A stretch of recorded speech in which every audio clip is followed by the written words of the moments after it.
4월 6일 화요일 우리들에게 주시는 하나님의 말씀은 에스라 3장 1절로 13절까지 있는 말씀입니다. 이스라엘 자손이 각자의 성읍에 살았더니 일곱째 달에 이르러 일제히 예루살렘에 모인지라. 요사닥의 아들 예수아와 그의 형제 제사장들과 스알디알의 아들 수룹바벨과 그의 형제들이 다 일어나 이스라엘 하나님의 제단을 만들고 하나님의 사람 모세의 율법에 기록한 대로 범죄를 그 위에 드리려 할세. 무리가 모든 나라 백성을 두려워하여 제단을 그 터에 세우고 그 위에서 아침 저녁으로 여호와께 번제를 드리며 기록된 규례대로 초막절을 지켜 번제를 매일 정수대로 날마다 드리고 그 후에는 항상 드리는 번제와 초하루와 여호와의 모든 거룩한 절기와 번제와 사람이 여호와께 기쁘게 드리는 예물이 되리. 일곱째 달 초하루부터 비로소 여호와께 번제를 드렸으나 그때 여호와의 성전 지대는 미처 놓지 못한지라.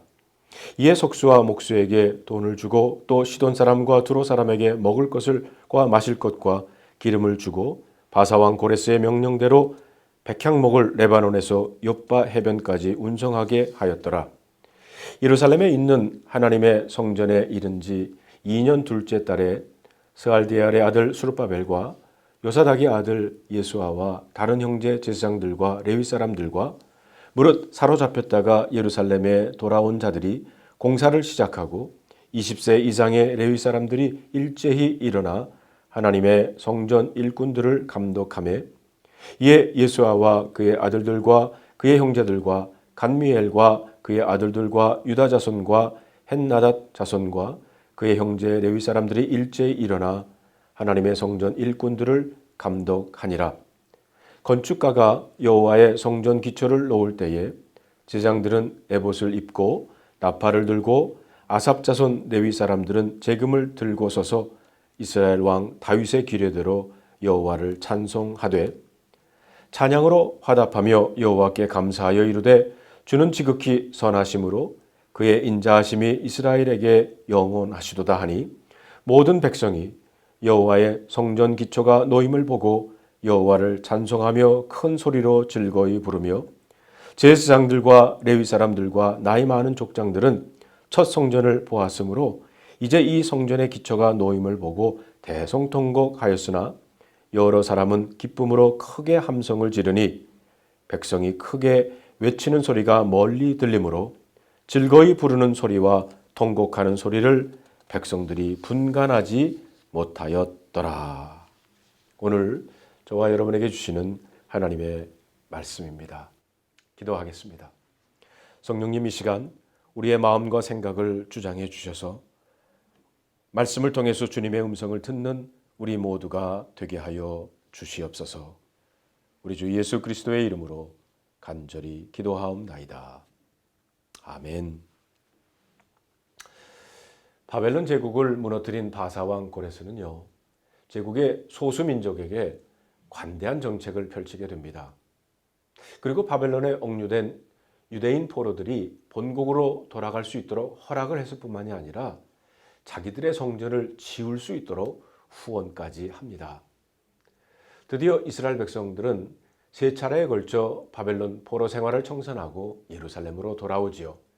1차 귀환은 수룹바벨이 이스라엘 백성들을 이끌고 돌아와서 성전을 재건하고 2차 귀환은 학사 에스라의 인도로 돌아와서 대대적인 영적 부흥운동을 일으키게 됩니다.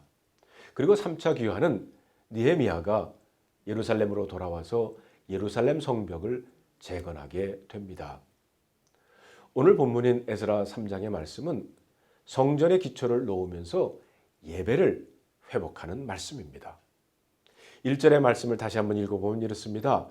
이스라엘 자손이 각자의 성읍에 살았더니 일곱째 달에 이르러 일제히 예루살렘에 모인지라 라고 했습니다.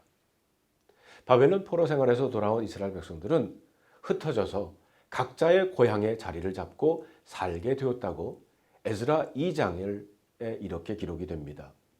그랬던 이스라엘 백성들이 드디어 예루살렘에 모이게 되었습니다. 그런데 언제 모였나요? 일곱째 달이었다고 했습니다. 일곱째 달이란 유대력으로 티시리월, 우리 달력으로는 10월입니다. 즉 대속제일, 나팔절, 초막절이 있는 이스라엘 백성들에게는 영적으로 아주 중요한 달이었습니다. 그동안 흩어져 있던 이스라엘 백성들이 예루살렘에 모인 것은 제사를 드리기 위함이었습니다. 제단을 세우는 일에 대제사장 예수아와 유대 총독 수르바벨이 함께 했다고 했습니다. 다시 말하면 종교 지도자들과 정치 지도자들이 함께 힘을 모아서 하나님께 제사를 드린 것입니다. 그리고 모세율법에 기록한 대로 제사를 드렸습니다. 이 말씀은 그들의 예배가 말씀에 기록된 대로 드려졌고 그들의 삶이 말씀 위에 다시 시작되었다는 겁니다. 지난 1년 동안 코로나 팬데믹으로 인해서 우리들의 삶 속에 특별히 신앙생활 면에서 엄청난 변화를 체험했습니다. 한자리에 모여 예배를 드릴 수 없는 상황 속에서 할 수 없이 우리들은 온라인으로 예배를 드릴 수밖에 없었습니다. 물론 온라인으로 팬데믹 기간 동안 계속 예배를 드릴 수 있는 것이 얼마나 감사한지 모릅니다. 또한 온라인 예배라고 하는 새로운 복음의 채널을 열어주신 것도 감사합니다. 그런데 혹시 온라인 예배가 내 스케줄에 맞추어 예배 드릴 수 있게 되어서 편해지고 익숙해져서 이제는 모여 예배 드리는 것이 오히려 불편하고 부담이 되는 것은 아닌지 걱정이 되기도 합니다.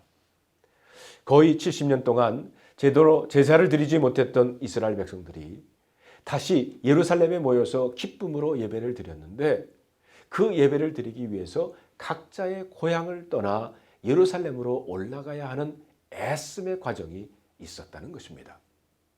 아마 어렸을 때 바벨론으로 갔던 이들이나 바벨론에서 태어난 2세들은 왜 예루살렘으로 올라가 예배를 드려야 하냐고 그냥 우리 집에서 예배 드리면 안 되냐고 질문도 했을 겁니다. 그러자 부모님들은 모세율법에 기록한 대로 즉 말씀을 펴고 자녀들에게 설명하고 가르쳤을 것입니다.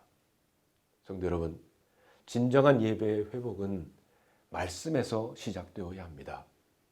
제가 섬기는 샌디에고 한인연합감리교회도 지난 주일 부활주일부터 다시 대면 예배를 시작을 했습니다. 물론 온라인 예배도 동시에 계속됩니다. 코로나 팬데믹을 통해서 우리들이 배우고 깨우친 것은 말씀으로 돌아가야 한다는 것입니다. 혼자 있는 시간 우리들은 말씀을 묵상하고 암송했습니다. 말씀을 통해 하나님을 더욱 깊이 알아가게 되었고 말씀을 통해서 하나님과의 관계를 회복하게 되었습니다.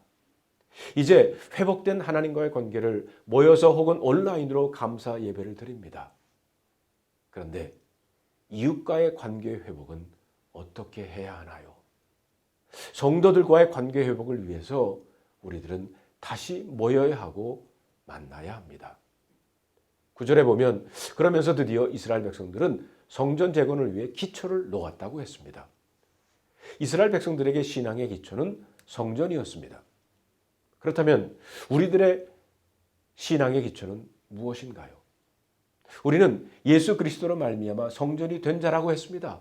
고린도전서 3장 16절에 너희는 너희가 하나님의 성전인 것과 하나님의 성령이 너희 안에 계시다는 것을 알지 못하느냐? 뉴 노멀 시대를 살아가야 하는 저와 여러분들의 신앙의 기초는 바로 말씀입니다. 그리고 내 안에 계시는 성령님께서 그 말씀을 깨닫게 해 주실 것입니다. 여러분 마태복음 7장 24절과 25절에 보면 누구든지 나의 말을 듣고 행하는 자는 그 집을 반석 위에 지은 지혜로운 사람 같으니 비가 내리고 창수가 나고 바람이 불어 그 집에 부딪히되 무너지지 아니하나니 이는 주처를 반석 위에 놓은 까닭이라고 그랬습니다. 이제 새로운 시대에 우리들의 신앙의 기초는 반드시 반석이고 말씀이신 주님 위에 세워야 합니다. 그래야 코로나보다 더 강한 바이러스가 닥쳐와도 흔들리지 아니할 것입니다. 그런데 이 모든 일이 하나님께서 바사왕 고레스의 마음을 움직여 주셨기 때문이라는 겁니다. 다시 말하면 하나님의 은혜입니다. 그것을 깨달은 이스라엘 백성들은 예루살렘에 모여 예배를 드리며 여호와 하나님께 감사하며 찬송을 올려드렸습니다. 남은 자들이 모여 하나님의 은혜에 감사하며 찬송하며 예배를 드렸던 것처럼 우리들도 그 하나님을 함께 모여 찬양하며 감사의 예배를 드릴 수 있기를 기대합니다. 오늘 이 말씀을 여러분 묵상해 보시면서 다음 질문들을 한번 대답해 보시길 바랍니다. 하나님께 감사의 예배를 드리기 위해 예루살렘으로 올라가는 애씀이 여러분에게는 어떤 것인가요? 그리고 하나님의 성전인 여러분들은 어디에 기초를 두셨나요? 기도하겠습니다. 주님 감사합니다. 오늘 이 말씀이 우리의 마음속에 다시 한번 새겨지게 하시고 오늘 우리들 하나님 앞에 나와 감사하며 찬양하며 우리들의 삶이 예배자로 살아가게 하시고 우리의 신앙의 기초가 말씀 위에 세워지는 우리 모두가 되게 하여 주시옵소서. 우리 주 예수 그리스도의 이름으로 간절히 기도하옵나이다. 아멘.